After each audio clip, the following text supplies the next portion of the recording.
இன்றைக்கான வீடியோ இதை பற்றினா கத்திரிக்காய் இருக்க போகிறேன்.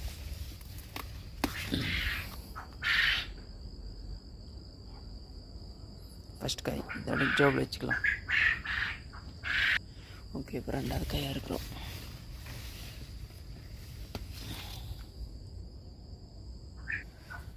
நம்மளோட இந்த செடிக்கு நோவு வந்துட்டு இருக்குது. என்ன பண்ணுறதுன்னு தெரில. சரி, நம்ம அடுத்த காய் பார்க்கலாம். அடுத்த 2 காய், நெக்ஸ்ட் இன்னொரு காய். இன்றைக்கான ப்ளூ கத்திரிக்காய் இவ்வளோ. நெக்ஸ்ட்டு ஒயிட் கத்திரிக்காய் இருக்க போகிறோம். இங்கே இருக்குது. இன்றைக்கான ப்ளூ கத்திரிக்காயும் வெள்ளை கத்திரிக்காய் டோட்டலாக சேர்த்து.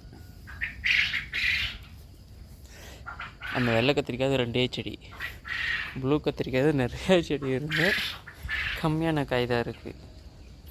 கம்மியான காய் வைக்கிறதுக்கு காரணமே எலி தான். என்ன பண்ணுறதோ தெரில. தக்காளி பழம் இங்கே ஒன்று பழுத்துருச்சு. பழுக்கட்டும், இன்னும் 2 நாள் கழிச்சு அறுத்துக்கிறோன்னு. வீடியோ பிடிச்சிருந்தால் லைக் பண்ணிக்கோங்க. இன்றைக்கான ஹார்வெஸ்ட் இவ்வளோதான். இதுலேயும் காய் கொஞ்சம் கலர் வருது.